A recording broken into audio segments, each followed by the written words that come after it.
again, big push here, obviously, electronic logging devices, guys. The ELDs, some of you guys are already using them. Half of you are not. Hopefully we'll learn something today about the ELD system, okay? We've been going out trying to give some training on this for the last several months. We're getting close now, right? December 18th. It's coming up pretty quickly anymore. For the longest time, we all kind of anticipated, maybe this won't go through. There's no way. Something's going to happen in Washington. I'm telling you, it's going through, okay? So we're getting pretty darn close to that happening now. So we're going out. We're giving trainings to companies, to the industry, to our officers, nationwide, to let everybody know what's coming, how it works, and how it's going to change how we do things roadside as well. Okay, so hopefully through the program today, when we get done here, you're going to have a little more knowledge in the ELD itself, and you'll also know how we're going to handle a roadside for you guys. If we pull you over, how we stop you, are you going to be in violation, are you going to be out of service, those kind of things, how are we going to do things roadside? It's a big change for us as well. Okay, so I'll answer. It's a very end. We'll have question time. So if you have any questions, hold them to the end.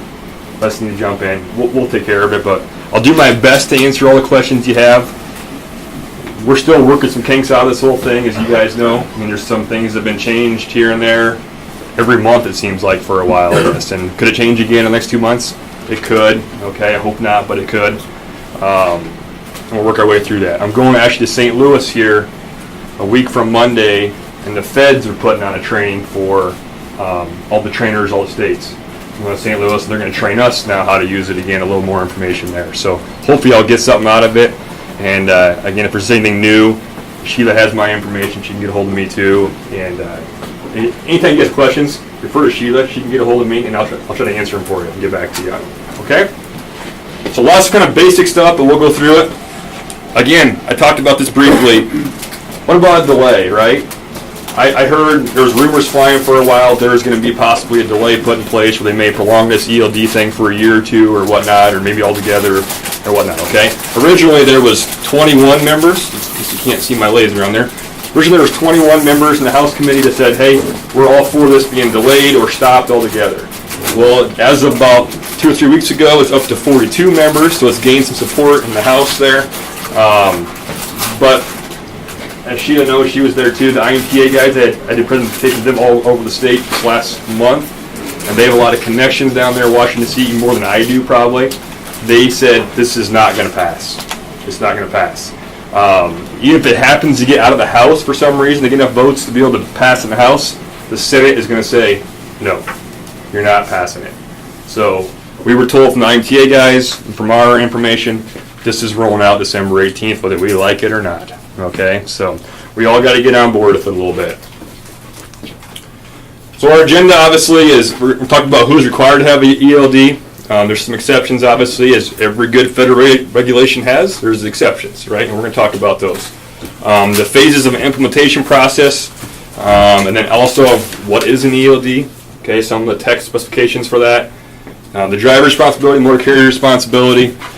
Supporting document information, and then obviously there's some things about harassment of the drivers as well. We'll talk about as well how you can file a complaint if you're being harassed for this stuff. So, can I? Yeah, go ahead. Question. So right now, Holiday Express will be considered to have the AOBRDs.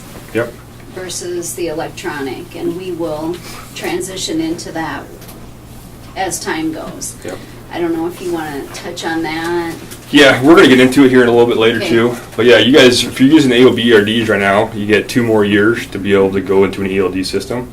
And we'll talk about new trucks coming in and whatnot, how we can deal with that later in the program. But biggest thing, if you're using AOBRD, you're still okay for 2 more years. Okay? There's no problem there. What is that? It's an electronic log. That's all it is. It's just different software. Automatic onboard recording device. Yeah. And so, I mean, really, the AOBRDs you guys are using now, some of you guys, all it is a software upgrade to an ELD. And that's what ours will be, because we're OmniTrax. Okay. So. Yeah, so it'll be as simple as plugging something in, upgrading software, and now you have a compliant ELD system.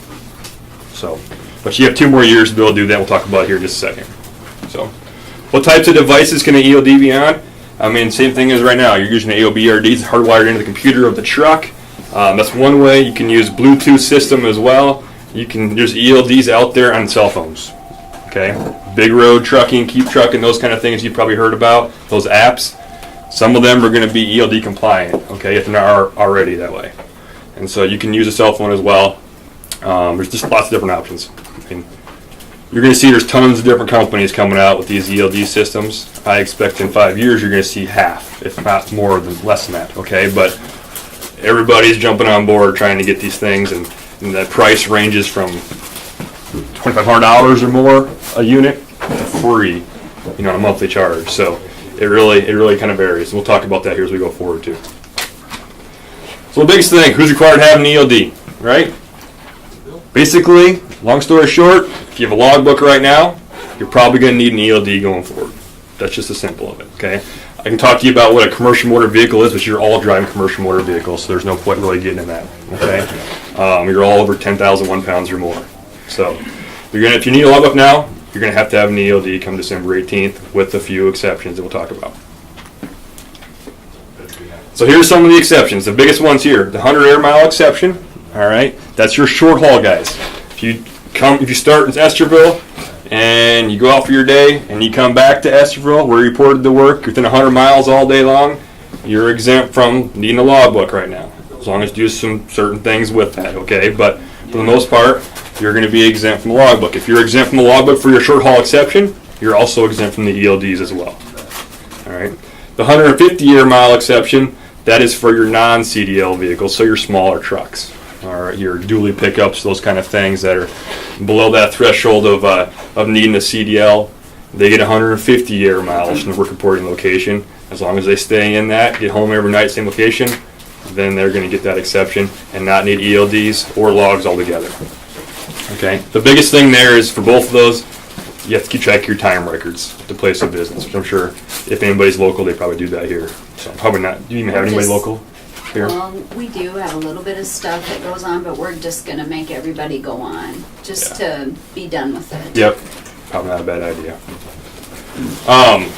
The biggest exception with this, though, is you have the 100 mile radius, you have the 150 air mile radius, and then there's another exception where if you go outside of that radius, you can do that as long as you don't go outside more than 8 days in a 30-day period. Okay? So if you're a local hauler, and let's say for that 30-day window, you're only going to go outside 2 days outside of your radius. Okay? You don't have to have an ELD. You would still need a logbook. You still need some paper or something to show that one day you went outside of your radius, but you wouldn't need an ELD system. Okay? And that 30-day window is an evolving 30-day window. Okay? So it's from the 15th. If I stop you today, today's what, the 13th? That's till the next month, 12th to 13th. Okay? And so forth and so forth. Tomorrow, a day falls off. Okay? It's a 30-day window. It's not a 30-day calendar month. It's a 30-day window going forward. It's constantly changing every day. All right? So the big thing is the 8 days. The other exceptions here, if you have a vehicle with the model year 99 or older, okay, you're going to be exempt from ELD. And they changed this recently, which a lot of you guys I'm sure know. It used to be based off the manufacturer of the truck, what year it was. Now they change it to the engine year, okay? I don't like that, but I don't have any say in it. My problem with that is that's harder for us roadside, right, to figure out what year of engine do you have in that thing, okay? Because it's going to be dirty, it's going to be, the tag's going to be somewhere I can't see it. It's going to be difficult for me to be able to tell, okay? But if they're going off of right now, could that change back again? Who knows? Possibly. Stand by, okay? We'll see.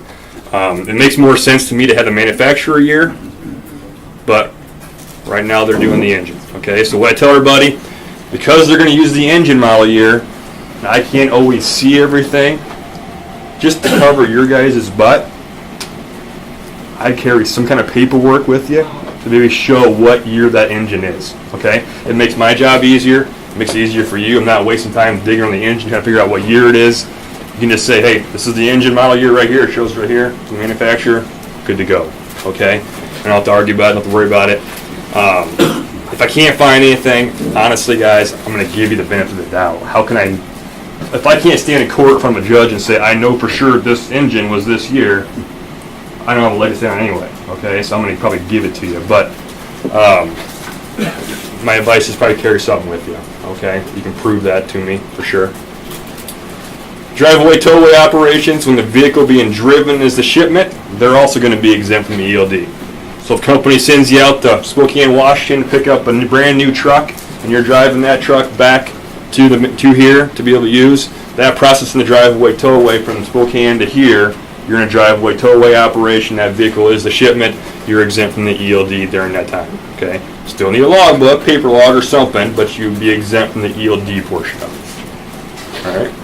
And the same thing goes for, they added this, they took it away, and now it's back in there, I believe. So these drive-away towaways, these little hotshot drivers drive these recreational vehicles, the RV campers they're pulling.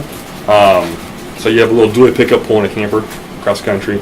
They're also in a drive-away towaway operation. They're going to exempt them as well, as long as recreational vehicle trailer has one or more sets of wheels on the roadway. So you can't be hauling them on a flatbed or anything. Okay? So as long as you do those things, you are exempt from ELDs altogether. And we're going to touch later on, there's some livestock things as well.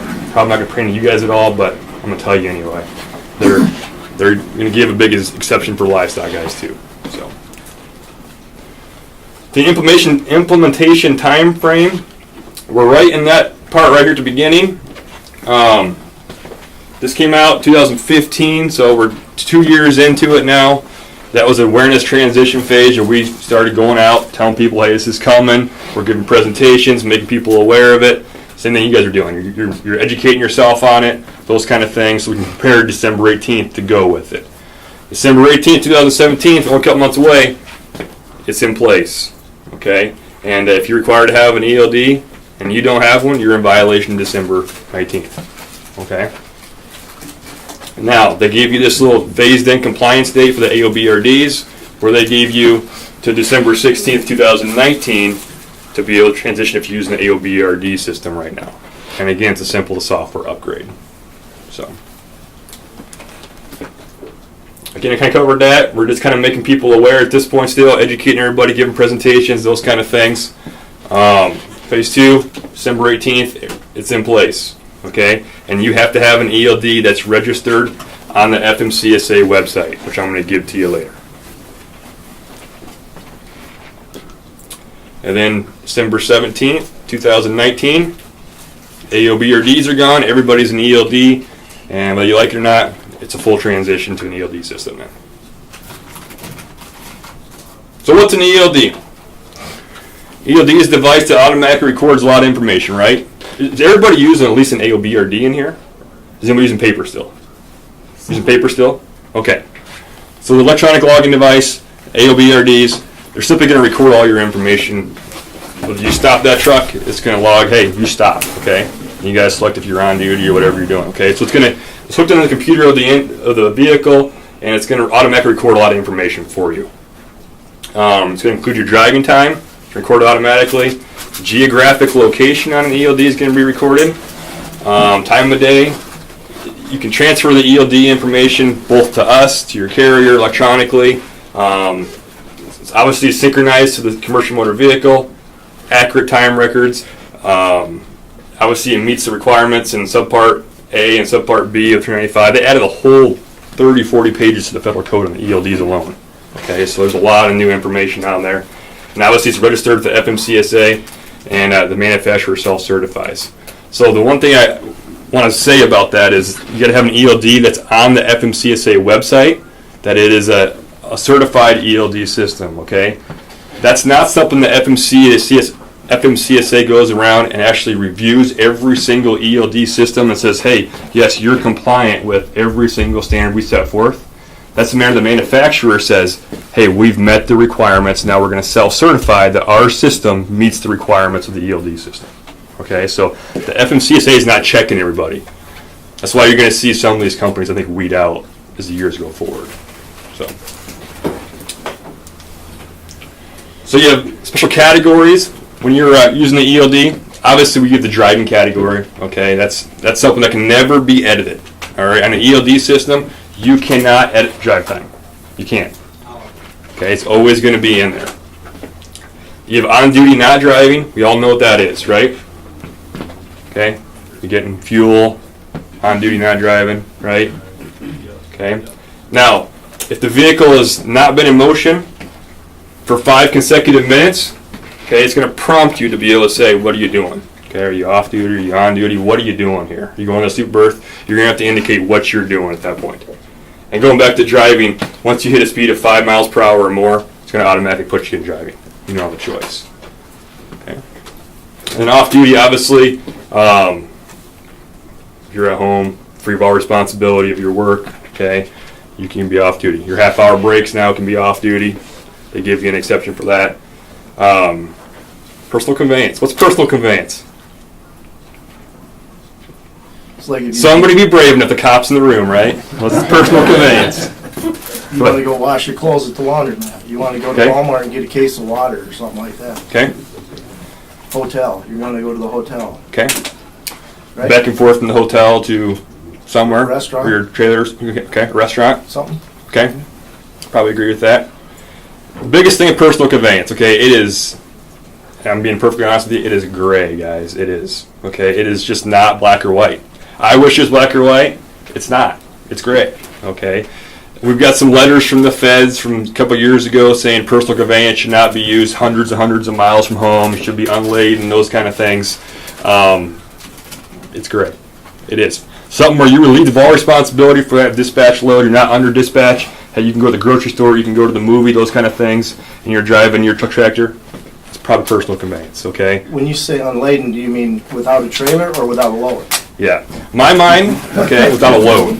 Okay. Now, I'm not going to say I'm black or white right on that, okay? Because talking to Don Egley, the IMTA guys, he's at a CVSA conference, and they argued for 4 hours on what unladen was. They couldn't decide either. Some guys said it's no trailer, some guys said it's no load.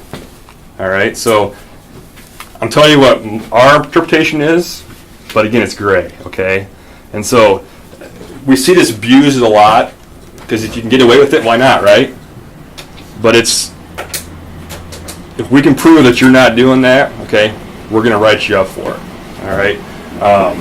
Generally, if you're hundreds and hundreds and hundreds of miles from home, be cautious on using that too often, okay?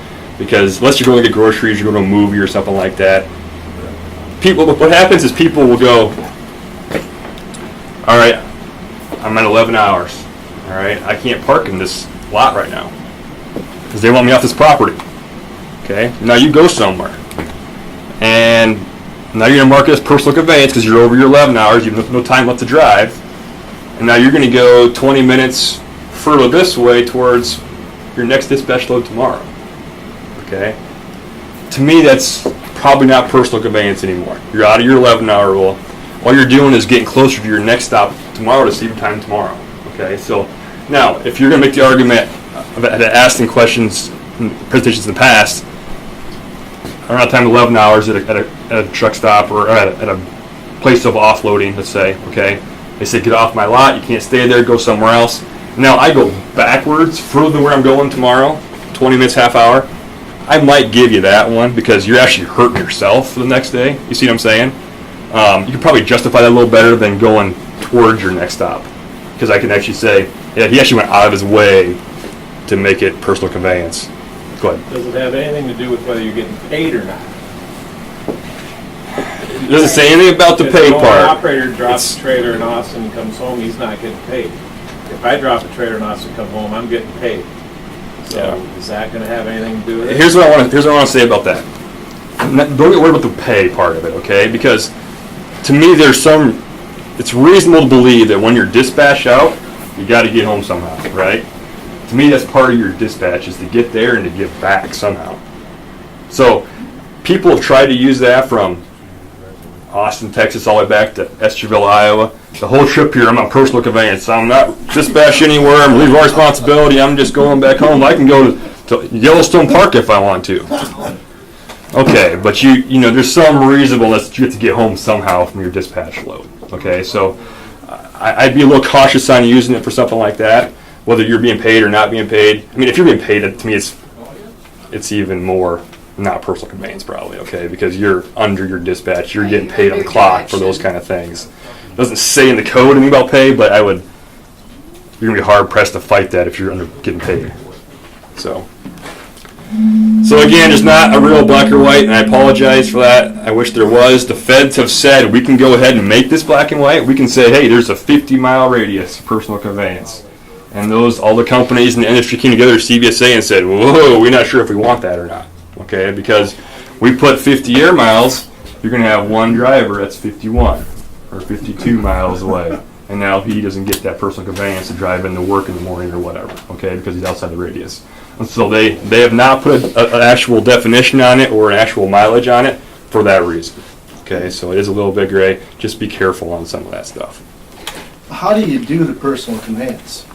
Personal conveyance generally is going to be for if your truck is parked here at Estherville and you live in Spirit Lake. That's how I mean, how do you do it It's not on on the Oh, It should be. there's going to be an actual should be a category on there for something for. See, with the AOBRD, it does not offer personal conveyance Okay. yet. Okay. But it still offers off-duty driving. Mm-hmm. But if they put it into off-duty driving, it shows as personal conveyance. Sure. And then it drops it. So Yeah. there's a gap on the graph. Yeah. So once we accept that software update, then that'll be a duty status option for them. You're going to have some kind of a category. I'm not sure it'll say personal conveyance per se, but it's going to give you an option for either off-duty not driving or something. I think is what it it PC? says, Okay. yeah. So you're going to have that option to be able to select that when you get to the ELD system. All right. And there'll be another option under OmniTrax for yard move. Yep. And we're talking about that here in a second Yeah. too.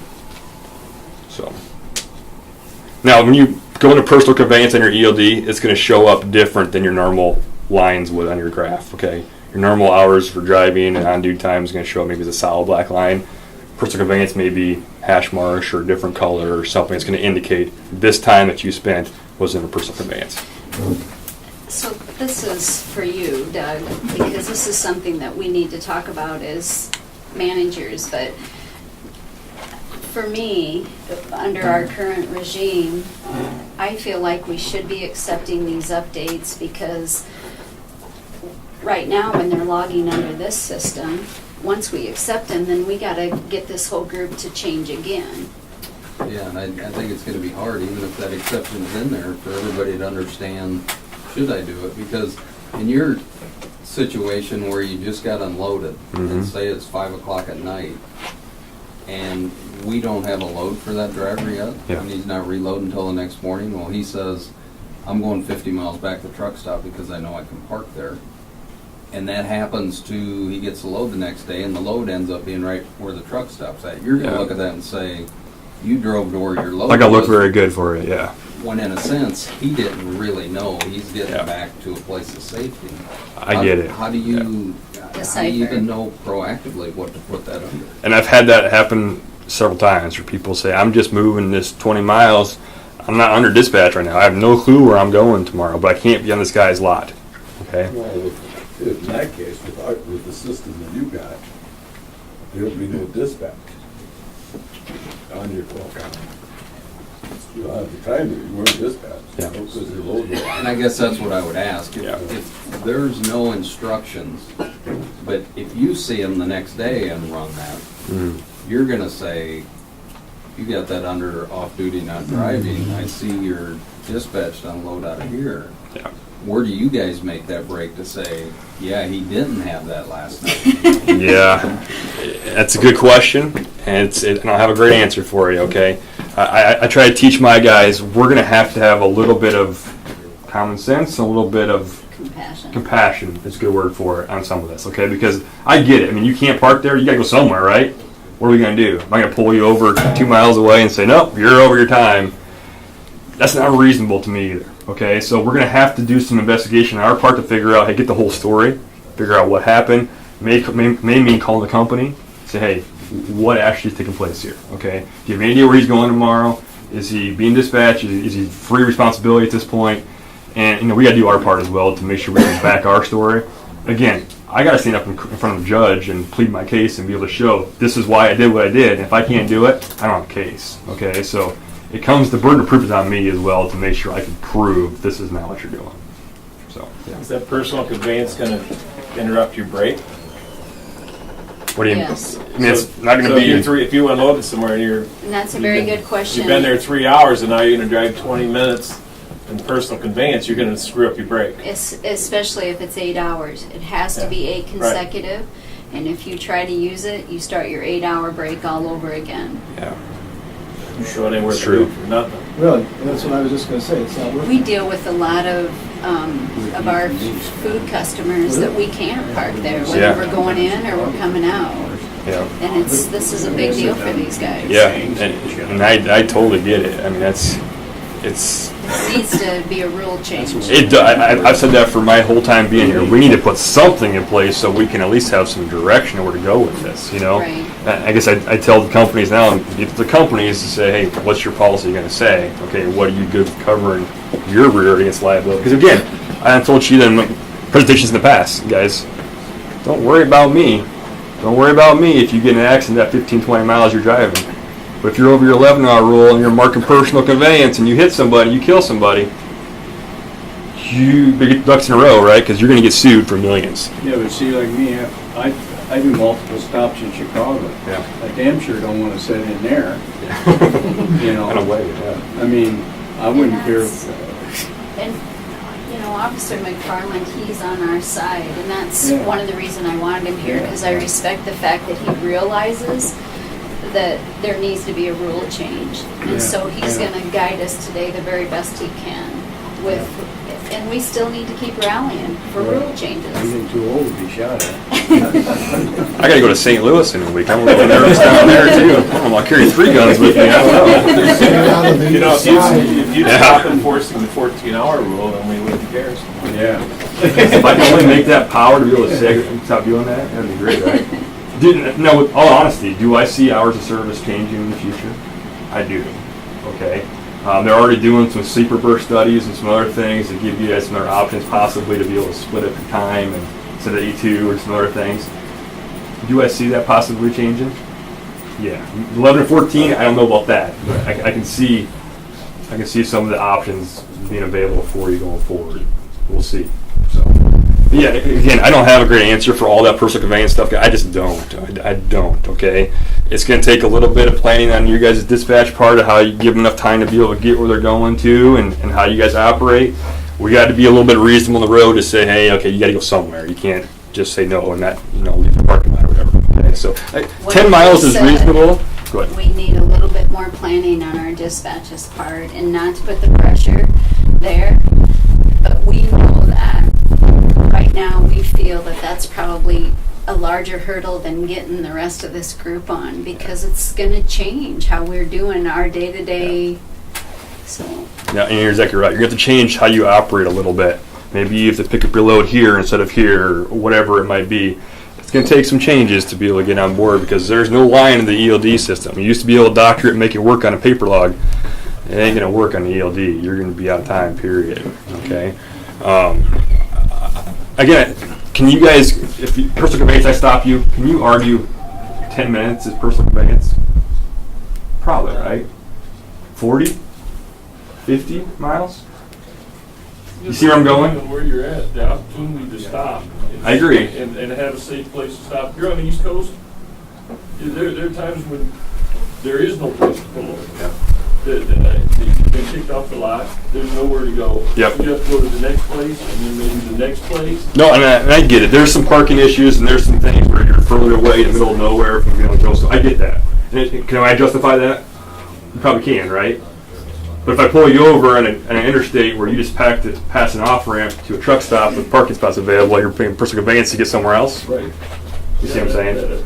But Again, a little bit of reasonableness on both of our parts. it's usually in the middle of the night, and we want to go somewhere. And, I know. You want to crash too, probably. yeah, I'm tired too. Yeah. Use the word crash. Yeah. You want to sleep, right? All right, let's keep going on here. Seat berth, we all know what seat berth is. That's going to be an option for you, obviously, as well. There's going to be a couple other special categories on here, the ELDs as well. Authorized personal use. That's your personal conveyance, a PC, like she said, in quotes there, PC, so it's going to be labeled there. There's also an option for yard moves, okay? So if you're mechanics or those people that go on there and just jump in the truck and move from here to there in the yard, remember, when that truck moves 5 miles or more, it automatically records that drive time. Okay, so you're going to want to have somebody, probably all your dispatchers, probably all your mechanics, your repair people, have a separate login to the ELD system, because when you move in a yard move like that, if they don't log in and say we're doing a yard move, that driver comes back on Monday the following week, you're going to have some drive time there that's not assigned to anybody. And that driver has to assume it, or they got to assign somebody else. And so We just ask that when you guys get here, or wherever you're at, that you log out. Because if the shop does use your truck, Jeff has Severson's come and get your truck, or, maybe Carrico's got to take your truck because something's, so we just ask that you log out and be done with it. it's going to be a big key. It's logging out. You're going to have lots of time ate up just by not logging out. Do something with that. So again, I'll record your date, your time, your location, your engine hours, miles. Again, the driver authenticated user identification numbers, vehicle identification numbers, and motor carrier ID numbers. Okay. One thing that you're going to see on this is when you're driving as well, when it's in the driving status, that ELD every hour is recording where you're at. Okay, by your location. So it's going to basically ping your truck, okay, and say, hey, at 11 o'clock he was 2 miles east of Estherville. All right. At 12 o'clock he was, 10 miles east of Armstrong or wherever, okay?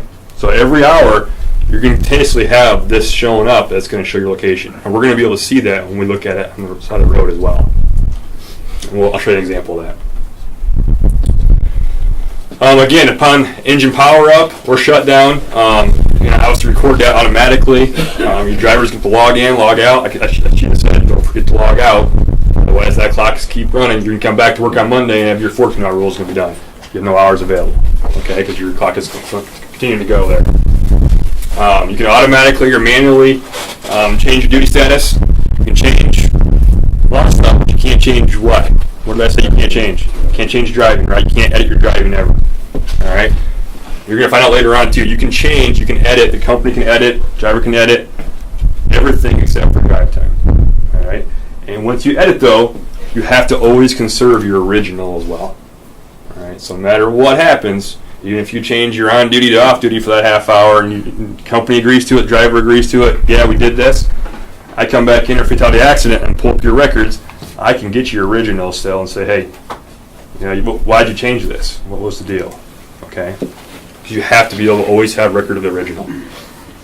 Again, personal conveyance, yard moves, 60-minute intervals, I told you about that. It's also going to indicate if there's any kind of malfunction in the system as well. And we'll see that in your daily header as well. It'll say malfunction, yes or no. If there's a yes, obviously we're going to ask some more questions about it. Obviously the engine is synchronized to the actual ELD itself.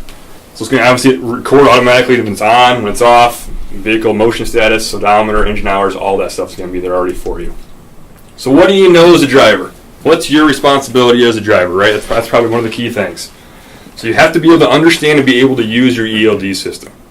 Just like your AOBRDs, okay, you have to have some kind of knowledge of how to use it. Most of them have an instruction sheet, which you're going to have to carry, okay, to say how you can use this system as a whole. You know how to make edits or annotations, obviously. So if you need to edit it, you can.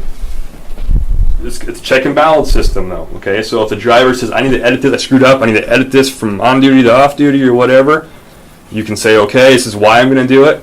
Motor carrier's got to sign off on it as well, okay? Motor carrier calls driver and says, hey, we're going to change this one little spot in your logbook from on duty to sea berth or whatever it might be, okay? Now driver's got to sign off on it as well. It's a check and balance system, okay? You can't just do it by yourself as a driver. Carrier can't just make you do it as a driver. You have to go back and forth and both agree to it and both sign off on it and then make a note of why it was changed. That's not happening right now under the AOBRD. Correct. That'd be only the ELD system. So that's another change for those of you who are currently on. So obviously you need to know if it malfunctions, breaks down, something happens, how do we fix that?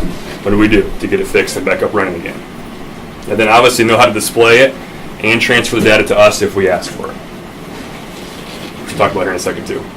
And then we already do this now, collect and retain your supporting documents, right? Your fuel receipts, all that kind of stuff. So your manual ELD inputs are off duty, seat berth, driving on duty. You can manually input all of it. Driving's going to record after 5 miles per hour automatically. You're in driving status. Okay. Annotations, your location. You have to put your location in still, right? It's going to record every hour when you're driving where you're at. But once you stop and you go to on duty, you need to put city and state, those kind of things, where you're at still. Okay. Your unit number, trailer numbers, make sure you put those in there. If you're driving several different ones, if you have the same one, you probably can keep it in there somehow. But if you're constantly changing, make sure you get the unit number and trailer number. It's required stuff from 395 in the code for general log information you gotta have on there. And then your shipping document manifest number as well. Okay, make sure that's in there as well. The good thing about this, guys, and I tell a lot of companies, good, bad, or indifferent, all these little general form manner violations people will get for logbooks through the years for shipping document missing, okay, missing your hours, your total miles, those kind of things. Hopefully those are about gone, right? Because you're entering a couple of things, maybe your shipping number and your unit number, but other than that, your signature is going to be prompted you to sign at the end of the day, certify everything is true and accurate. I mean, all these little form manner things are going to go away for the most part, okay? So it'll be better for your company as well. I never had a problem with it. Not yet. I will with this, it's all the time. Probably short-lived. At the end of your workday, obviously, you have to, just like now, you got to review your information, okay? You're going to have to edit it. If you need to edit something you screwed up, we all make mistakes, right? So you can edit it, okay, if you need to. But then you got to certify. It's going to give you this little prompt. I hereby certify that my data entries and my record of duty status for this 24-hour period are true and correct, okay? Once you select that, you're certifying it's true and accurate, okay, and your signature in there, and you're good to go, okay? And then you have to transmit that information, the ELD's logs, within 13 days to your motor carrier, okay? Again, as far as the edits themselves, you can edit it. Company can edit it, but you're always going to maintain your original of what you did before that. Carrier can request edits, like I said. Driver can request edits. It goes both ways. And I just covered that. And again, the big thing here at the very bottom is unidentified, unassigned driving time. Okay, that's the example I gave. If you forget to log out, okay, now you have all this time for the weekend that the clock's just running. Okay, and you come back to work, and all of a sudden now you have no time available. You have 24, 48 hours of unassigned time. Okay, it's got to go somewhere. Or during that weekend, the mechanic hops in the truck and drives. Now he's got 4 hours of time messing with that truck. That's got to go somewhere if he doesn't have a self-login. Okay, and so if you come back to work and mechanic's been driving, that time has to be assumed by you as the driver, so you're going to have less time that next day, or the company can assign it to somebody else and say, this is why we're doing this, this is what we're supposed to go to, or whatever. But somebody has to take responsibility for those. It's unassigned drive time. It's the first thing I do every day. I'll go in and look it up, get all the trucks that have unassigned time, and assign it appropriately. So that's why it's key to log out, right? So you can have your full hours when you come back to work again. ELD system security, I mean, pretty self-explanatory here, guys. Don't make a false record of duty status, right? Don't falsify it. It's got to be accurate. It's got to be correct, just like your paper logs right now. Okay, you can't disable, deactivate, disengage. You can't destroy the ELD system, those kind of things, okay? If you do that, you're going to be in violation, and we'll talk about how we're going to handle it here in a little bit, too. The big thing here, the ELD must be mounted in a fixed position, okay, viewable and driverable seating normally. So even your portable ELDs, I told you before, you can have a cell phone, you have apps on your cell phone that are ELD compliant, because they Bluetooth in the actual computer of the truck. If you're using something like that, it has to be mounted in a fixed position still, where you're normally seated. You can see it right here. All right, can't be in your seat back there. Can't be behind the seat. Can't be in your pocket where you can't see it. All right, it's got to be in a fixed position where you can see that. It's got to lock you out so you can't input information while the vehicle's in motion. It's probably a good thing, right? Our computers in our cars right now in our squad cars, okay? We go over 50 miles per hour, we're locked out of our computer. We can't use it at all, okay? Probably a good thing because it causes accidents, right? You're distracted. Cell phone, texting, computers, they're distractions, all right? So probably good. It's going to log you out from being able to use that while you're in motion there. And again, when you're in personal conveyance mode, it's going to obtain your location from latitude and longitude accurate to 1 mile, okay? Let me go back again. 1 mile when you're in driving status, okay, when it's checking every single hour, you're going to be accurate to 1 mile, latitude and longitude. If you're in personal conveyance for that portion, it's accurate to 10 miles. I have no idea why it's different from 1 to 10 miles, the same kind of system they're using, but I guess it's less accurate if you're in personal conveyance mode. Okay? And again, it's displayed as a geolocation. And then you have to retain all your ELD information, just like right now, for 6 months. So roadside, what are we going to do? All right. If I can see roadside, your display, I'm probably going to use your display. If I can see it pretty easily in the graph and the grids and look at it and understand it, I'll probably just do that personally, okay?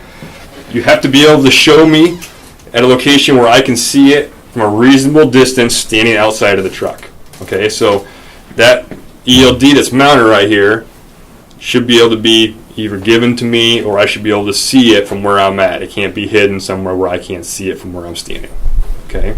We're going to have to use a little discretion on that. And if I got to step up a little bit to see, I'm going to give that to you, okay? But you got to be able to show me that display at a reasonable distance for them doing inspection, okay?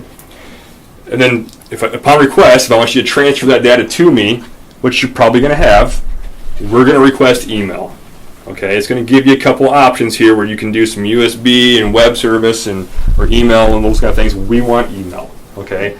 I don't want to plug a USB thing into your computer, then into my computer.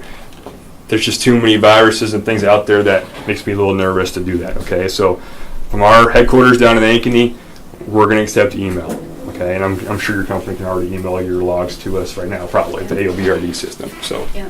that's what we're going to request. And I've already seen several come across. It's pretty slick. Doesn't take real long. They can get it emailed to us pretty quickly. So. I think from our device, it's within 5 minutes. Yeah, it's pretty. Time at your truck and we go into the scale, it's almost there already. So it's pretty quick. And again, the roadside there, you can obviously you can display it to us on the screen. You've met your requirements if you can do that. You can also have an option if you can also print it out. Okay, I'm not sure. Do you guys print yours in the trucks or not? Can you print them in trucks? No. Okay. So just an option that people can print them out if they want to as well. But again, we're going to prefer email. That's not too much. Okay, here's your ELD information in the header that you're going to see every day. Some of you guys already use this, probably already seen this stuff.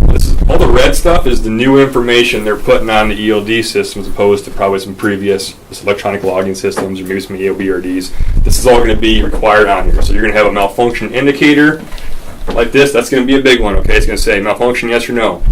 All right. You're going to have an ELD registration ID number, license state, your number, engine hours, odometer, time zone. I mean, everything. You guys can read that. I mean, if there's any unidentified driving records during that day, I'm going to be able to see that right away on your header. It's going to say, yes, you have unidentified driving records. Now, for me as an officer roadside, it's going to raise my eyebrow, right? Why do you have unidentified time during your day today? Okay, so I'm going to ask questions, trying to figure out what happened there. The grid's the same way. We've all seen those. Nothing different. Here's your detailed log data.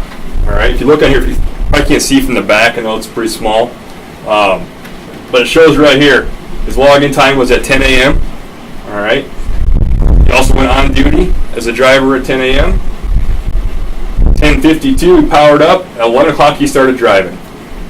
All right. And then you look at 11 o'clock, there's 12, 1, 2, and you see his INT location. That's your intermittent location. So every hour while he's in driving mode, it's showing, hey, at 12 o'clock, he's 2 miles east of Fernley, Nevada. Here's his odometer reading. Here's his engine hours for that. The next hour, same thing. He's 7 miles northeast of Truckee, California. Okay? And it's going to continue to show you all across the country every hour where you're at. So it's going to be, again, for us as officers, that's pretty handy, right? I can track you all the way across the country where you're going. There's no lie about that. And again, you can see on the right-hand side too, who made the change. Over here, the driver made the change for when he's looking to log in. Okay. Over here is automatically done by the system itself. I hit this a little bit here. The user accounts, your logins, and we recommend obviously the driver has their own. Any kind of support personnel, mechanics, Anybody. I mean, anybody that's going to be in that truck operating should probably have their own login.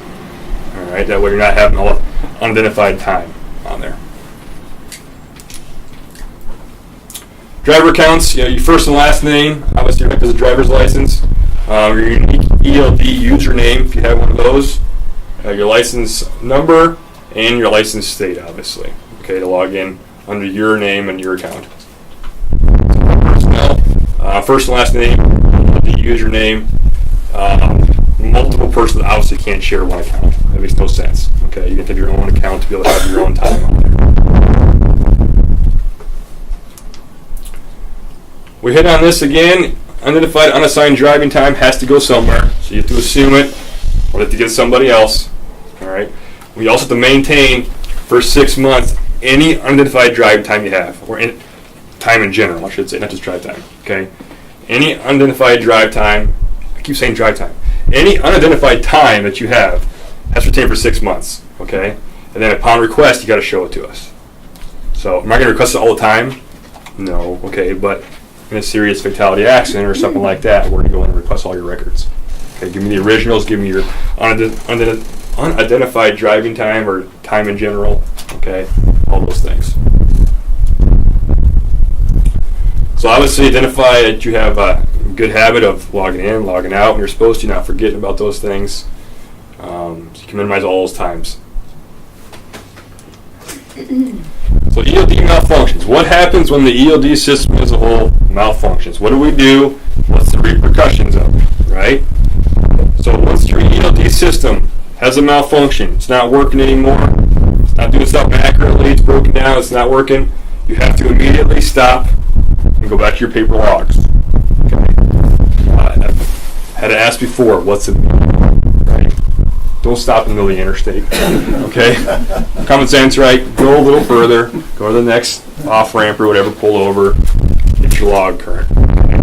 Now, does that create a problem for your previous 7 days? Let's say that system just dies. The whole thing's down. You got nothing with it, and you're in the middle of nowhere with no cell phone reception to call anybody, emails down, whatever. How are you going to recreate your 7 days? Because you have to recreate your day-to-day and your previous 7 days, right? In case you get stopped on the road by one of us. So how do we do that? Can you remember 7 days ago what you did? Shit, no, that's why I keep a log. Me either. There you go. I can't either, okay? So I'm just telling you, you may want to have some way of the company emails it to you so you can print it off, or I don't care how you do it, okay? Just something that in case a malfunction occurs, you can recreate those 7 days accurately. So we have to go back and recreate them? You're going to have to. relog them. Now, if the company can email it to us, okay, that'll work too. Yeah, But I can send it to you. Yeah. And Not if I don't have cell phone service and my Qualcomm don't work. that's true. and that's why I bring it up. Because there's areas in this state where I don't have cell phone reception. You probably don't have something. How do you call anybody to tell them to send them in? So I don't have a perfect answer for you, but I have some kind of a plan how you're going to recreate those 7 days so they're accurate. In case something, worst case scenario happens like that. Hopefully it doesn't, but if it does, you have a way of doing it. Okay. But again, immediately or as soon as safe, stop and recreate your log for today and previous 7 days. Okay. And then you got to provide a written notice to the carrier within 24 hours that they have a malfunction in my ELD system. Again, reconstruct your previous 7 days of logs, okay, or obtain obviously from the carrier or something to be able to prove what you did. Okay, if you're inspecting roadside well ELDs are non-operative, provide me that current paper log, you're going to be fine. Okay, you're going to have to tell me when the malfunction occurred. All right. I might be able to see that on your ELD cell that, hey, the malfunction occurred yesterday. Okay, I may not. All right, but you're going to have to tell me when it actually occurred. You can use paper logs for up to 8 days. Okay, that's going to be the biggest thing. You can go keep using your paper log for 8 days. All right. Beyond 8 days, you have to get an extension letter from the FMCSA. All right. And so, once you have a malfunction, 8 days to use paper logs, you can apply for an extension within 5 days. Okay. And then that goes to the FMCSA director in Ames, Shirley McGuire. and then she'll go ahead and grant that most likely to you. Now, once you get that extension letter, you need to carry that paperwork with you to say, hey, look, here's the paperwork saying I got an extension to be able to get this thing fixed within 10, 15 days, whatever it might be, okay? But carry that with you. If you don't have that letter, it's no good, okay?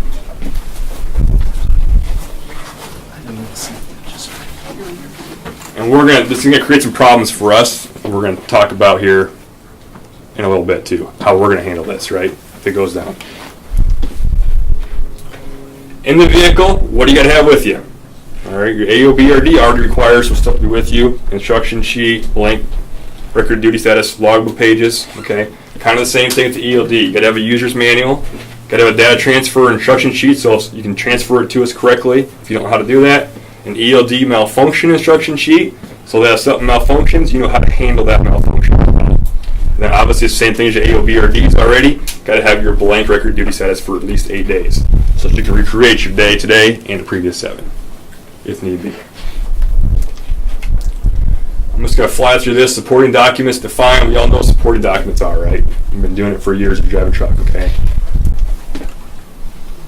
Fly through that. The maximum you're supposed to have is 8. Use your 4 most recent if you have several pages of What would supporting be an documents. example of why you might ask somebody for supporting documents during an investigation? Yeah, and honestly, do I ask for it every single time? I don't, okay? When I do, is when something's not adding up, okay? Oh, It's your hours are, something's not making sense, okay? You have, I don't know, you drove from point A to point B in 2 hours, and I know it's longer than that or whatever, and I'm going to say, hey, did you stop for fuel anywhere, or why did it take you so long? Or I'm going to ask questions. Something's not making sense. I don't care what it is, whether it's too long or too short or whatever it is. I'm going to start asking questions of why did it take you so long to get here? Okay, you've been driving now for 11 hours. Did you not get fuel anywhere today? I mean, you get low on fuel, don't you? If you're full on fuel, then somewhere didn't log in a fuel stop, right? And so I'm going to say, hey, give me your fuel receipts. Okay, and you have to provide those for me. We're not required to get fuel receipts because we're signed off on them. right, but you have, there's an 8. The number is 8. Telling you. When did that You're going to change? provide 8 other types of pieces of Correct. evidence, Correct. basically. So you're going to have most people are going to have some information what they did that day. Okay, I'm going to mash it up to your log. That's the key. Okay, I'm not saying you're wrong, okay, but you're going to have something probably and some other things to be able to show that. All right. So, but again, if you didn't show a fuel stop within the last 2 days, somebody's lying about something. You had to get fuel somewhere, right? Okay. Good fuel mileage. That's great fuel mileage. That's right. Absolutely. Okay. That's probably the only time. You know, we have the other case would be if we have a fatality accident. Okay. We're gonna have to verify a little further, probably for ourselves and for your company as well, to defend yourself. Okay, that you did what your logbook said you did. Okay, so we're gonna find the pictures of your supporting documents, fuel receipts, pickup times, all those kind of things that you do. Okay, any kind of scales you run across, those kind of things. You got 13 days to submit to the carrier your supporting documents. You can't obviously destroy, deface, or alter it. And again, per 9511G, upon our request, you have to give it to us. Okay, we don't have a choice in that matter. Hours search retention. For 6 months, you got to retain all this, the ELD information there. Again, the original ELDs are always going to be there for us. Okay, we can go back and look for the original no matter what. All your edits, annotations, those kind of things. Okay, you got to retain all that stuff.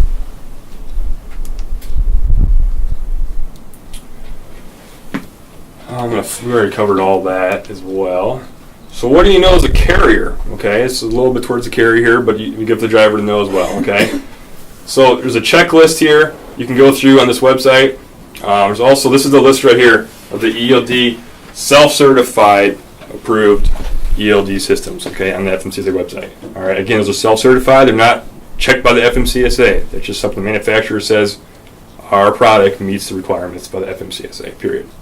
All right, and again, this is growing every day. At one point it was 20. A few weeks ago it was like 100. Okay, I'm sure it's more than 100 now. It's several pages of these things going into effect. Okay, again, as we go forward, the bad ones will be weeded out. They will, okay? There's companies out there that we've had examples from where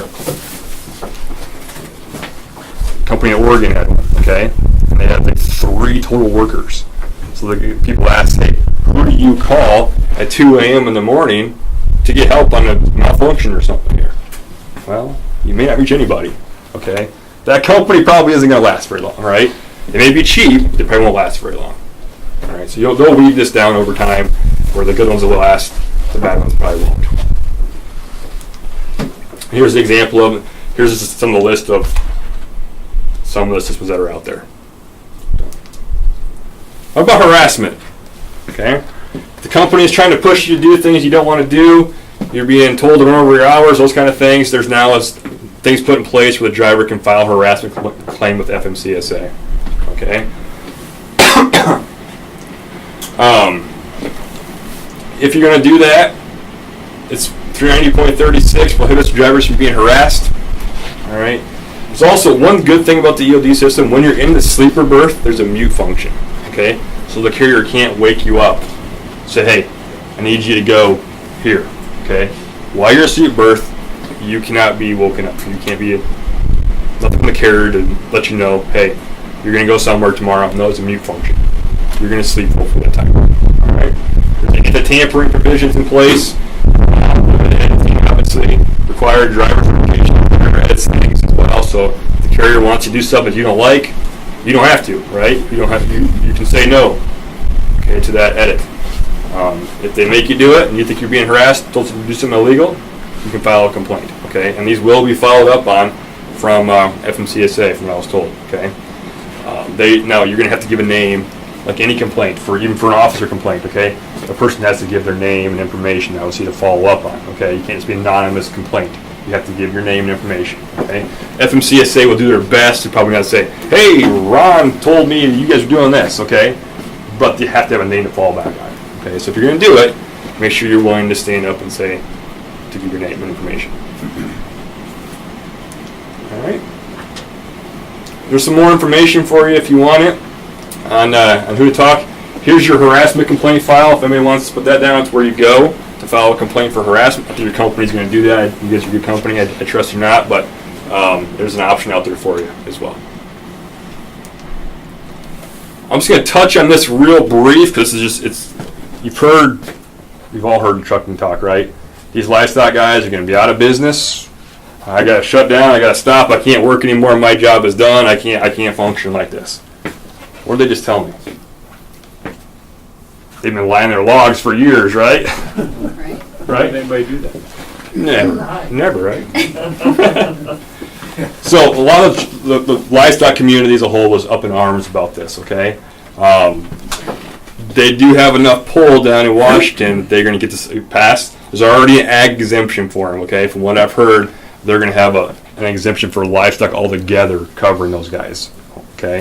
It hasn't come out yet, but it's coming. It'll be here, okay? Right now, you get 150 air miles during the planting and harvesting season if you're hauling livestock or bees, okay? If you're hauling bees. I don't see bees very often up here, but if you do, they're also get the exception for agricultural. And they get 150 air miles radius from the source to wherever they're delivering, okay? So technically, these guys can go from Estherville, pick up in Estherville, go to Nebraska, let's say, it's 150 miles, we close probably, drop off. They can pick up somewhere in Nebraska right close by. They get another 150 air miles of being exempt. They can jump off here, pick up over here, 150 air miles again over here. They can go across the whole country that way if they wanted to, okay? Because from the source of the commodity, they get 150 air miles, all right? The other thing with that, you're going to see on this page here, time spent working the 150 air mile radius does not count toward the driver's daily or weekly limits. So that total time is completely gone. So they can operate from the 150 air miles, they can work 11 hours in that radius of 150 air miles, and none of it counts toward time. And they can go on outside of that radius then for another 11 hours of driving time. So they potentially drive, 22 hours or more in a day probably. Crazy, right? Crazy. The difference is ours is dead. Yeah, exactly. All we gotta do is put one live hog in the trailer. There you go.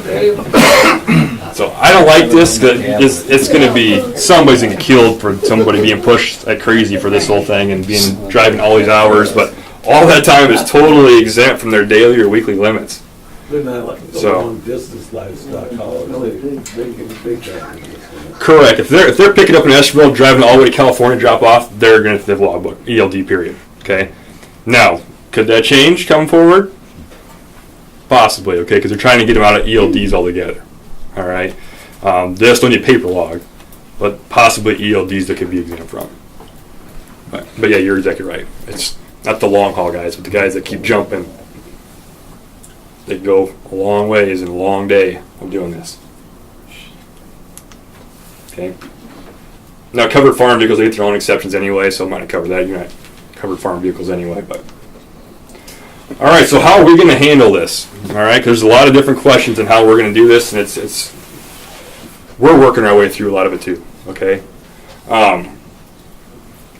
So I'm just going to show you, there's a lot of footnotes they added to the out-of-service criteria. Okay, footnotes 11 through 17 were completely added this year to deal with ELDs or AOBRD violations. All right. So to begin December 18, 2017, if a driver or carrier is using an ELD that is not authorized by the FMCSA, the driver or carrier is considered to have no record of duty status.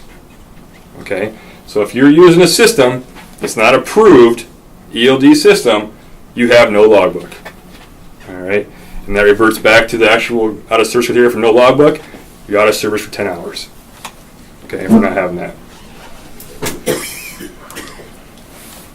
Now, again, December 18, 2017, if the driver is unable to produce or transfer your data, okay, from the AOBRD or the ELD, okay, to a safety official upon our request, you're considered to have no record of duty status. And again, out of service for 10 hours. Okay, for no logbook.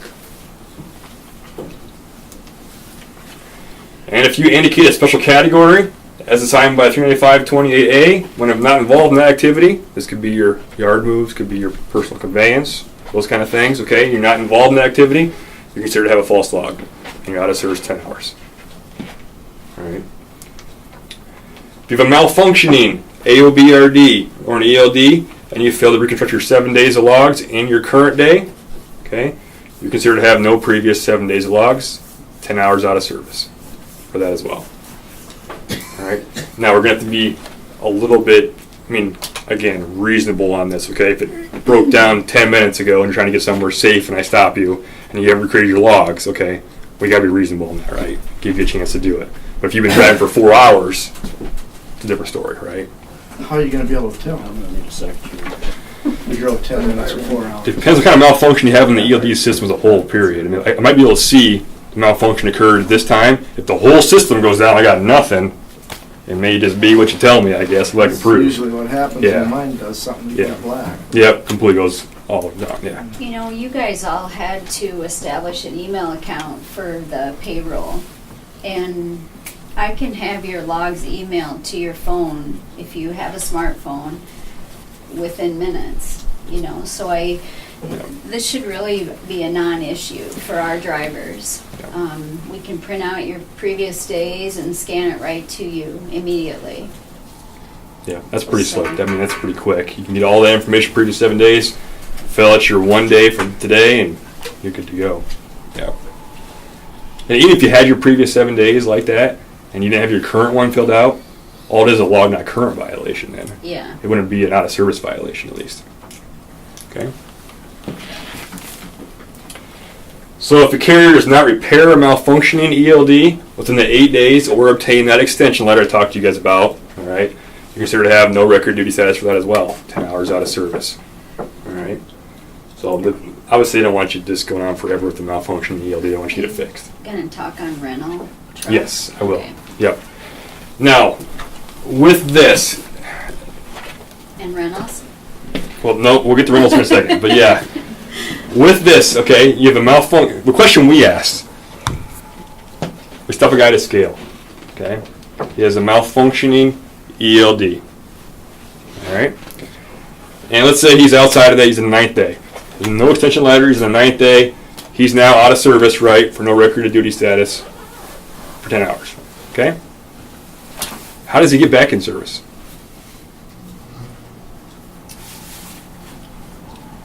Because he can fulfill his 10 hours to put him out for, right? But does he have a functioning ELD system when he leaves? Possibly not, right? If you're in the middle of nowhere and you can't get anybody out there to go fix that, you're still going to have a violation for no ELD when you leave, right? Right. So we ask the question, how are we going to do this? What are we going to do with these guys? Okay. Our answers from headquarters is that we're going to put you out of service for your 10 hours, okay? Once you fulfill your 10 hours, you can go, knowing that you're going to be in violation still, okay? So if somebody else, another officer pulls you over 4 hours from now, and you still have no valid system, you're back out of service again for 10 more hours, okay? So I don't know what else to do about it. Yeah. No, I will say, I tell my guys, okay, that I've trained all over our state, don't sit around the corner and wait for them, okay? Hey, you just left 5 minutes ago, I got you again, okay? We got to be a little reasonable. All depends on what his attitude was with you, right? That can be part of it, though. We got to be reasonable on this, okay? I mean, I don't call the officer 2 hours away and say, hey, wait for this guy. He's still in violation. That's not right either, I don't think, okay? Give you a chance to at least get it fixed, all right? But I've already hit you for out-of-service violations. It's going to hurt the company anyway. 10 hours of waiting there, okay? So now, their question was, is there an end to this, okay? If we're going to do this 3, 4, 5 times of stopping you, putting you out of service, normally, when you violate an out-of-service order, if you were to violate, you go to jail, okay? So is there a point that we're going to say, if you fill 10 hours, but they haven't fixed the problem now 3 or 4 or 5 times, are we going to say enough's enough, you're going to jail because you're violating an out-of-service order for not fixing this ever, okay? We haven't got an answer on that yet, okay? Right now, we're not taking anybody to jail for this. So, but eventually, hopefully you can get that thing fixed pretty quickly and get it going again. So, do you have a question? Well, pretty much every one of those that you've given us from 11 on to 15 all required the 10 hours out of service, but every one of them wouldn't be fixed when you left there. Agree. So every one of them is the same thing. When you leave there, you're still in violation. Correct. It's not just this one. I mean, some of them you can recreate your log for 7 days and today and be fine probably, and for your going forward, for 8 days or whatever. But not all of you, you're right. I mean, some you're going to be in violation still when you leave. So, like, since you can get this on your smartphone, say your ELD went out in the scale situation for that 10 hour, Yeah. Can you download another app that has that ELD on it that would show what you know what I'm saying? So you still say what you're doing? I guess if you have a valid ELD system, I don't know why you couldn't, I guess. I'm not sure your company's going to want you to use a separate ELD But I'm just system. thinking maybe that's just to get you down the road so you can get your Yeah. system fixed, and that eliminates maybe that 10-hour thing. Yeah. I'm not why you couldn't do that, I guess. I mean, you You're have still going to have to recreate your Yeah. 7 days. Well, I know that, but I'm just, this scenario there, Yeah. at least it gives you documentation, at least something. Yeah, I mean, I don't know why you couldn't. I guess as long as you have a valid ELD system you're using for that, going forward, you're good. Yeah. It's going to be a little bit of a mess there for a little while because we're learning how to handle it too, okay? What I will say, and I think I told Sheila in Sioux City as well, I've been told I can tell you guys this, okay? We're going to give warnings on this, okay, for a while. All right, so from December 18th through July 1st, okay, we're going to have like a little light enforcement period, okay? We're going to document it on the inspection, so your score will still be hit. We won't give any tickets for it, okay? Unless you really talk yourself into a ticket, I guess. I can't say always, but 99.9% of the time you're going to get a warning for it, okay, right now. But that still affects us. I know. It still does. I know. I get it. It still hits the company's score and those kind of things, but no fines at least. I'm not sure. Well, I think most states are probably going to do that. I know South Dakota I talked to you a while back, and they're going to do the same thing. We still have to put it down as a violation because it's actually in the code still. We can't just totally turn a blind eye to it because it's in the code, but we don't want to give tickets for all that stuff till we can get people adjusted to it. So I know it hits your score still. I don't like that either, but it's in the code, so we got to go with it. So yeah. Now, the out-of-service criteria that was put in effect in April of this last year, that's only going to be enforceable beginning April 1st, 2018. Okay, so these things right here, from December 18th to April 1st, I can't put you out of service for this. All right, so they kind of put some different dates on here, which is, I'm not sure why, because they already had the out of service in the book last year, but they're going to give you this grace period as far as not putting you out of service for it. So you have a violation, unfortunately, okay, but you won't be out of service for it until April 1st, 2018, and you won't get a ticket from us until July 1st, 2018. Okay? One other thing here, the driver is does not log into your ELD system. Okay, again, you're considered to have no record of duty status in that one too, and you're 10 hours out of service. And the driver is required to be equipped with an ELD system, and the vehicle is not equipped with an ELD system or the AOBRD for 2 more years, you're considered to have no record of duty status there too. Okay, and 10 hours out of service. Questions on any of that stuff? So the question came up, and I actually learned this through some of the IMTA presentations we were given. If you have an AOBRD, how do you transition to an ELD? And again, simple as a software upgrade, okay? But the question was asked, if I got 50 trucks in my fleet, okay, and I have 3 of them go down, all right, for an accident, whatever it might be, I sold them, 3 of them go down, okay? And I get 3 new trucks, okay? So my fleet number is still at 50, but even though 3 went down, I added 3 more, I'm still at 50. You can now transfer your AOBRD into the new trucks and still use an AOBRD for 2 years, okay? If you have 50 in your fleet and you add 3 new trucks on top of your fleet number, so now you have 53 in your fleet, now those other 3 have to have ELDs. They can't have AOBRDs. Does that make sense? Okay, so if you increase your fleet number, you'll have ELDs. If you just keep the same, replace vehicles, AOBRDs are still fine. You transferred in vehicles there. Okay. Rented or leased CMVs. All right. This is it's going to be a little bit of a mess. Okay. I know the rental and leasing companies are trying to get some things passed, and I heard they might have something coming out here pretty soon on this. I haven't read it yet, so I can't comment on it, but they're trying to get some things passed. The question arises, if I break down my truck in California, okay, and my ELD's in that truck, and I got to rent a truck to get back to Iowa, do I need an ELD in that truck to get back to Iowa, right? I needed it going out to California, do I need an ELD in the rental truck coming back? Okay, and if so, whose responsibility is it? Is it mine to get it in the truck, or is the rental company's responsibility to have an ELD in there for me? Okay? And long story short is there's not a really good answer at this point, okay? Right now, the driver is responsible to have the ELD in that vehicle, all right? The rental companies have talked about, do we want to equip them all with ELDs, or how do we want to do this, okay?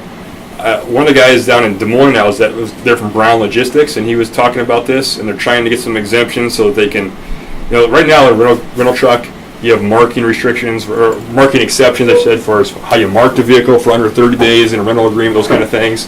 They get some exceptions for those things. And he's wondering if they can't do something like that where under 30-day rental, you're exempt from the ELD. You still use your paper log, but you're exempt from the ELD system. That may be something that comes out on the road a ways. We said that's fine. I'd probably get on board with that. But there's going to be a time frame where you can't rent for years and top of each other. 30 days here, 30 days here, 30 days here, 30 days here, and never need an ELD ever. You know what I'm saying? People will do that. I probably would myself if I could, Exactly. So they're going to have to address that. And I don't have, again, I think something just came out on this. Have you read it all on this, the new thing? Just briefly, but Okay. It sounds like there will be an exemption for those. Yep. Which makes sense, honestly, to get them at least get you home or wherever you need to go if you need to rent something in case of emergency to get you back and not need an ELD.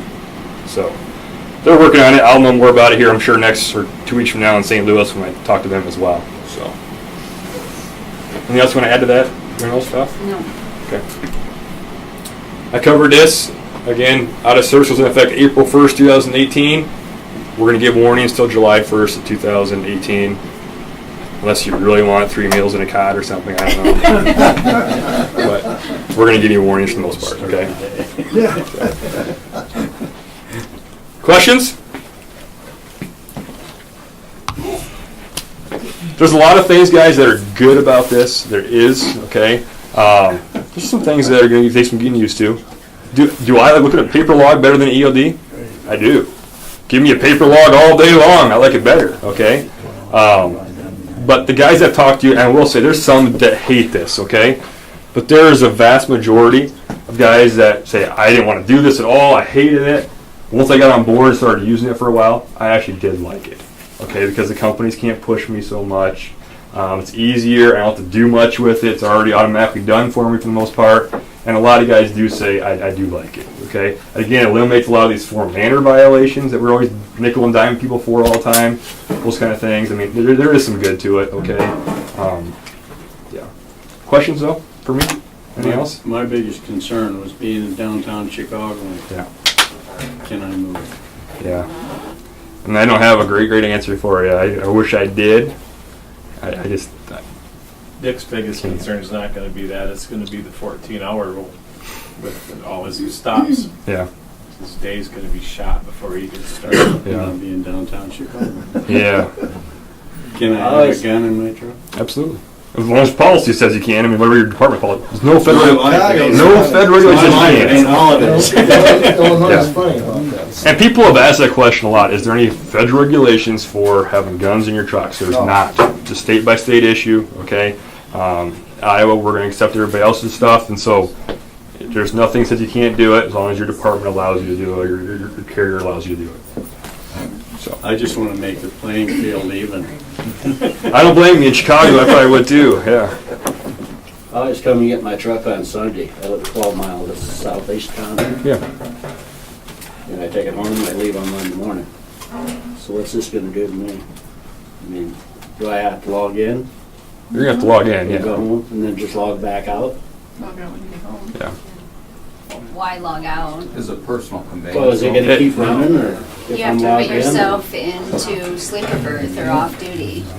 And that's probably the biggest thing for people that aren't doing this. And that's, you know, where we've offered all these classes and encouraged you to get on board. You need time to figure this out.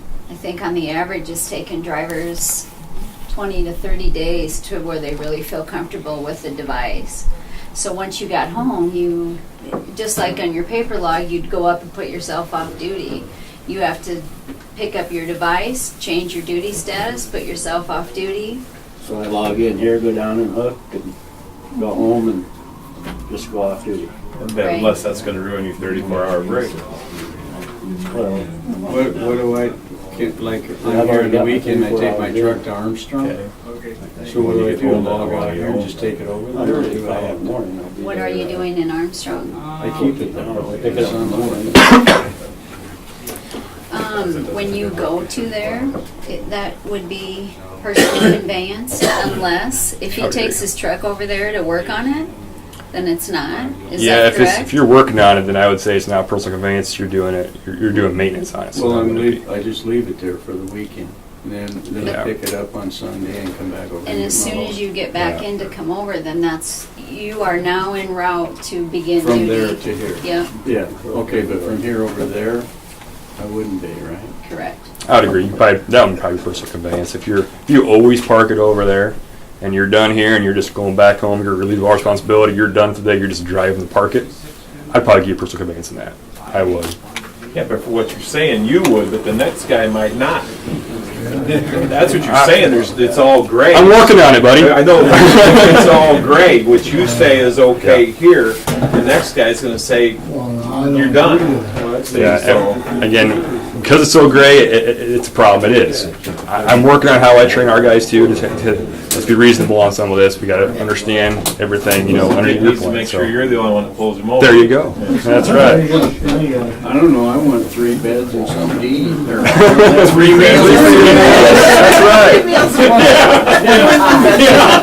On those cold winter nights, it doesn't sound too bad, right? Any other questions, guys? Hopefully I answered some of the things that we got. Some of your questions we went through here, so. if you have questions, refer them to Sheila, and she can get a hold of me, and I'll do my best, because I'll get more information here in 2 weeks again from the feds themselves and how we're going to do this. So, yeah. You know, you said you were gonna have a meeting with a bunch of guys like you down in St. Louis. Yeah. Would you bring up, there's something that's just driving me nuts. Sure. And parking is really getting to be an issue, you know, finding a place to park at the end of the night. Yeah. And it just yanks me off something terrible. I drive by these interstates where they've got old scales. And you know, it'd be so easy for them to just take those barricades out of there and make it a parking only place. Yeah. Yeah, I don't, it's a problem. It is. Nationwide, it's a problem for where you park at. I will say, I hear what you're saying. I get it, and I agree with you. I know Iowa, we're trying to work on some of this to help you guys. What they're supposedly working on right now is they're going to be putting some geo-fencing things around truck stops, weigh scales, those kind of things, where they're going to somehow be able to trigger signboards or to a website or something to say, hey, up ahead you have 5 spots available to park at this weigh station, or at this truck stop, or at this wherever it may be. So it lets you know where the spots are available as you go forward to park. It's not an end-all be-all, I understand that, but we understand that. We're trying to figure out some ways to help you with that. If they'd open up some of these other places that give you better options as well, I can't guarantee they're going to do that. I don't know if it's their own private property in some of those spots they want to do that or not. But I get it. It's a problem. It really is. And so we understand this, DOT, and we're working on helping you where we can do, at least, put it that way. So. A few years back, you used to get a citation for on and off ramp parking. Do you still get that? Technically, you cannot park on an on and off ramp. And they're full all the time. They are. Now, I train the troopers as well, okay?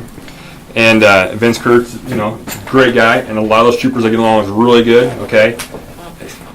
We don't get in the habit of waking people up on an off ramp if they're off the road. We don't, okay? Could we? Probably, okay? But again, for lack of parking options, sometimes you got to go where you can, right? I would probably recommend getting off of the interstate system as a whole if you can. If you need to park somewhere it's a little wider on a different road, I probably would, okay? Because there's some different regulations for interstate system on or off ramps too, okay? Do I wake you guys up? No, I don't, okay? I know some troopers have woke guys up that are parked on an off ramp or on ramp and wrote them for illegal parking on the ramp. And then they have them move, and all of a sudden now they're knocking them in for a log violation for making them break up their brake. That's wrong. Right. That's wrong. Okay, I to this day, and to my management down in the Ankeny, we're fighting for it in that regard. Okay, why would you wake somebody up, force them to do something, and then ding them for what they did there? That's absolutely wrong. Okay, it's frustrating to me, and we're trying to fix that, but you know how that goes sometimes. Okay, you have 2 different agencies that are sometimes on a power trip. Okay, that's, for lack of better terms, is the truth. Okay, who wants to be in most control? Okay, so we're working on it. It's wrong. I hope it doesn't happen to you. I don't want to wake you up in the middle of that and make you move and then write you for it. I think it's wrong. But What's your policy on the e-log if, like, you're legal today, you were legal yesterday, but you weren't 3 days ago? what part of the e-log are you talking about? What do you mean? You have to help me out So there. you're over your 11 or your 14? Yeah, 3 days ago. The violation Okay. in the past. Yeah. Okay, I'm glad you brought that up. It's a good question because I forgot to mention that too. So, if you're in violation, okay, for previous 7 days, for over your 11 or 14, you're going to get a warning for it. Okay? You're only going to get a ticket for it if the day of the actual stop, you're over your 11 and 14 hour rule, and then you're going to be placed out of service. You're not going to be out of service for a previous 7 days They won't place violation. you out of service for 4 days. We can't. We can't Has to per be code. right now.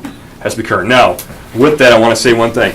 There's these codes out there now that they've been there for a while. Nobody's ever used them until now the ELDs are coming into effect, and we're going to start using them. Okay, they're called nominal hours of service violations. All right, with the AOBRDs and the ELDs as a whole, they're different than your paper logs, right? Paper logs are 15-minute intervals, correct? Okay, so you can fudge. You can be 7 minutes here and there, and round up, round down, whatever, 15-minute intervals. The ELD isn't that way. It is to the minute. Okay, so if you stop at 11 hours and 1 minute, technically you're in violation. Okay, And they call these things nominal hours of service violations, okay? And so, for a nominal hours of service violation, if I stop you today and you're at 11 hours and 2 minutes, let's say, okay, do I have a violation? Yes. Can I document it? No. Okay? I'm only going to document nominal hours of service violation for the previous 7 days. Okay, so 2 days ago you were over your 11-hour rule by 2 minutes. I got a violation for a nominal hours of service violation for 2 minutes. Okay?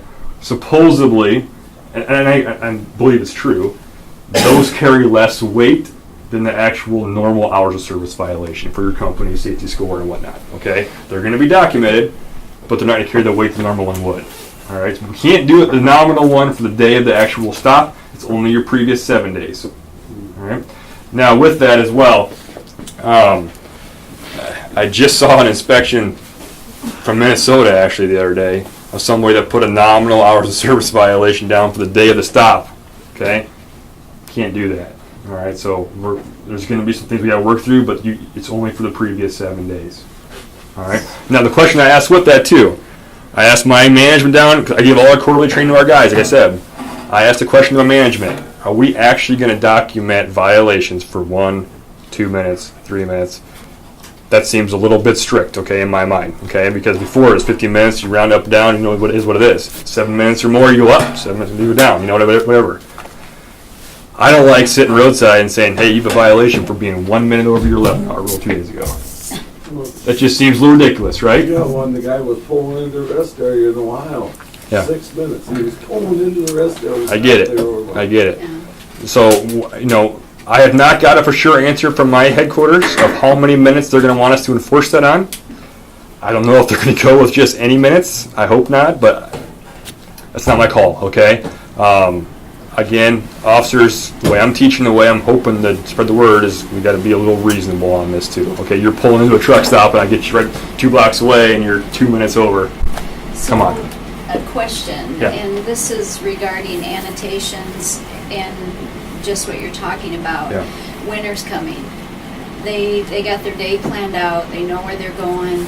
And let's say they went 8 minutes over their 14-hour day because they couldn't average 65, but they could still get to there at 50. Yeah. So they're 8 minutes over 2 days ago. Yep. So they should note, correct? I'm 8 minutes in violation because of weather. I absolutely do that. Yeah, and there is an exception in the code for adverse weather conditions as well that give you a couple more hours. Okay. Now, I would absolutely make a note on that. Hey, I got caught in a blizzard, okay, and I wasn't able to go. I was in the middle of nowhere. I had to get off the road because of this blizzard. I was 8 minutes over, okay. To me, I can justify that if I go to court too, or to my bosses, I should say, that, hey, I didn't write this person a violation for this because, hey, there's a blizzard right here, okay, and he was over by 8 minutes trying to get off the road. You got to be a little common sense here, okay. Now, with the adverse operations, we all know how to handle that, right? For weather conditions, that weather condition adverse operations exception there to give you 2 more hours is if something comes up out of the blue. Okay, it's not a forecasted blizzard or a winter storm for a week out, and all of a sudden, hey, I got caught in this blizzard that came out of nowhere. No, it's been forecasted for 3 days or a week or whatever, and we knew it was coming. Okay, and again, just remember too, with that adverse operations, it says you have up to 2 hours. Okay, doesn't mean you get a full 2 hours. It means that you get to keep going to your next safest location to pull over and park. Okay, that could be 10 minutes away, it could be 20 minutes away, it could be an hour, or whatever it could be, okay? But if I stop you on I-35 because you're blizzard in Missouri, okay, and you passed Des Moines and Ankeny and Ames and places to pull over, and you're still going because you went 2 more hours to go, I'm going 2 hours, that isn't going to work, okay? So it's your next safest location to go. What about icy roads? Yeah. If you can't predict Yeah. them, you know, there's no Yeah, way and to that's, forecast that. to me, I think we got to give that to you. If it comes out of nowhere, all of a sudden it hits that 32 degrees and the roads are freezing and I'm down to 35 miles per hour and it's at 55, again, next safest location though, not 2 more hours. What about traffic backups in Perkins? Yeah. Caught one the other last weekend, and every on-ramp was full of trucks because they didn't want to burn up their hours. And The traffic is not something you get an exception for. Okay, so you have to plan for the big cities, slow down the traffic, those kind of things as part of the normal operations. But this is okay? right in the middle of Illinois and Interstate 80. Yep, let me say this, okay? Normally, if it slows down and it stops, you're gonna have less time that day. I don't know how to get around it, okay? Okay. Now, what I will say, and I believe I can justify this if I was asked by my bosses or anybody else, okay? There's an emergency exception, all right? If there's a major fatality accident on I-80, okay, and I close the road, shut it down, it's closed, and you're in that spot where there's traffic stop right here, and you can't back up, you can't go anywhere, and you're just stuck, could be for 4 or 8 hours, to me, I got to give you some extra time to get somewhere. You see what I'm saying? Right. To me, that's an emergency where I didn't cause it, but I forced the road to be closed as well and forced you to put you in a spot where you're stuck for 4, 6, 8 hours, whatever it is. Now, I'm not saying you're going to get all your time back for the whole day, but you can at least get going and get somewhere you need to go safely and pull over and park, okay? That's, to me, example of an emergency situation where you got to do what you got to do there. And hopefully our officers will be reasonable enough to say, yeah, that makes sense. You're stuck here for 5 hours in the middle of the road. You got to get somewhere, right? So. And it is to their advantage to know discrepancies. I mean, it doesn't Absolutely. mean that they're off the hook, but if they can note it, Yeah. they're at least saying, hey, I'm guilty, Yeah. but this is why I'm guilty. No, and again, honesty and truthfulness goes a long way with me, and with hopefully most officers, okay? And again, the less work I have to do to investigate and dig into your logbook to figure out where'd you lie or what went wrong, better for you, okay? Because if I can just see, hey, I was over here, I know I was over here, this is what happened, that's going to be better for you in the long run, I think, okay? At least I would treat you differently. I got a question, it's Yeah. not really an E-log question, but if you're parked, say, on the side of a street where you can park, Yeah. or if you're in a rest area and you're taking a 10-hour break, and an officer comes in and they're either, I've seen it where they're setting up to do a check in the rest area, and they run everybody out, but I've heard of guys, they want to do, in the middle of your 10-hour break, they want to do an inspection. Yeah. Do I have to start my 10-hour break over, or what do I do?